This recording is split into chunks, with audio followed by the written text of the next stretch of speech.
risk of renewed sectarian conflict within Lebanon. Well, joining me to discuss that somewhat complicated patchwork is Firas Maksad, Senior Director for Strategic Outreach and Senior Fellow at the Middle East Institute. Welcome to The Context. So we saw this attack on a Christian community in Lebanon. Israel now expanding its attacks in the country. What are your thoughts on what you see in terms of how this impacts as we've discussed, the many different communities living in the country? Regina, thank you for having me. It is difficult to overstate the domestic repercussion, the domestic impact that Israel's war in Lebanon is having on the communal tensions and internal stability. We have over 1 million IDPs, internally displaced persons in Lebanon, a country of some 4 to 5 million people. So roughly 20 to 25% of the population is on the move. And yes, a lot of those do fall along communal and sectarian cleavages. So we see a majority pro-Hezbollah Shia community that is being displaced out of South Lebanon, out of the southern suburbs of Beirut, and into predominantly Christian and Sunni Muslim areas, Druze areas, in which the population there does not necessarily view Hezbollah favorably. So there are political tensions, there are communal ethnic tensions.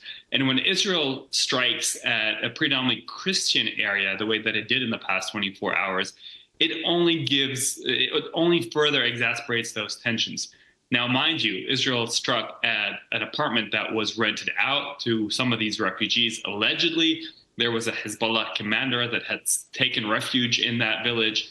And that only, again, fuels the tensions in these communities. How does that play into the way that Hezbollah is viewed in Lebanon? I mean, of course, they are, they are a force politically as well in the country, aren't they?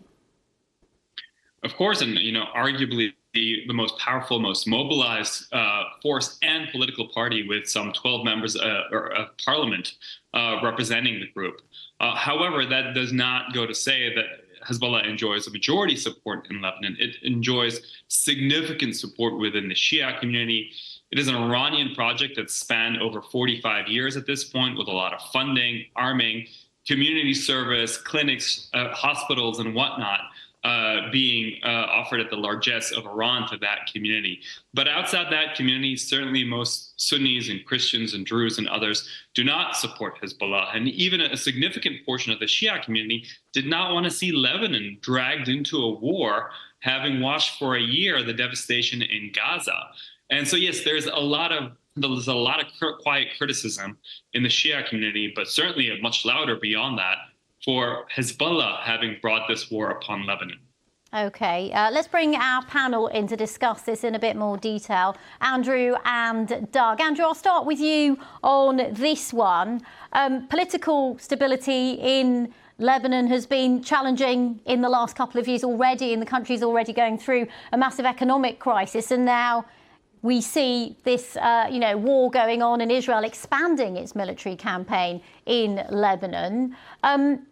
Is there any way to de-escalate in a positive way in the coming weeks? I mean, some people are saying now there is no way back. Look, it seems very, very difficult. And I think it is very difficult to see a way back. I mean, again, I think this is a failure of international diplomacy for over 30 years, frankly, since the last decent attempt at trying to resolve the Middle East, the statehood for Palestine. And since then, we've seen, various attempts to bring Iran in. Then, of course, the unilateral decision by Trump in, what was that, about 5-6 years ago, to collapse the Iran nuclear deal, which was a multi-party deal with the EU involved as well. Trump unilaterally pulled out of that.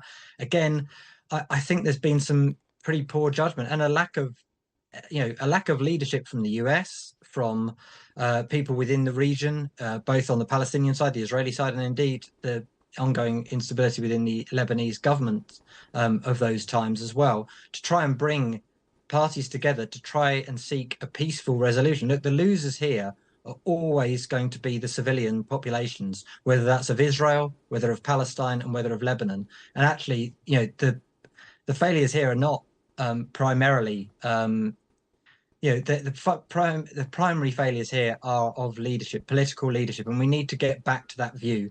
We are not going to get a peaceful settlement without justice for the Palestinians. And it all comes back to that. But it also needs bringing in other regional players as well into a respectful dialogue. And that seems further away than ever, unfortunately. Thanks for your thoughts. I'm going to bring Doug in to something you just said there, Andrew. Andrew was saying there, Doug, that the US hasn't really done enough when it comes to the situation in Lebanon, even though it holds a lot of cards when it comes to things in the region. What's your take on what Andrew said there? Well, politically, that's certainly how things are playing out. Anything that speaks to chaos, right? Donald Trump is often a word cloud of chaos, but when he's able to shift that to Joe Biden and therefore Kamala Harris, because of what's happening globally in the Middle East, in Ukraine, potentially in China, it plays into Trump's hands and is one of the problems that Kamala Harris is having with her campaign, because she can't fully separate herself from Biden on this issue. And wherever she does, there are potential political landmines right there. And Regina, I had lunch on Friday with a friend who had just come back from Lebanon, who's been there about 20 times as a journalist, who said to me that she wanted to go one more time, not just to see what was happening, but because she feared that she'd never see it the same way again, that it would never fully come back. And that is devastating to hear, and talks about not just the immediacy of what's happening in Lebanon, but real long-term repercussions. Firas, let's bring you back in as well. I mean, in many ways, again, as Doug was saying there, Lebanese friends that I know are almost kind of accustomed to the realities of war, even though it's been some years since a major conflict.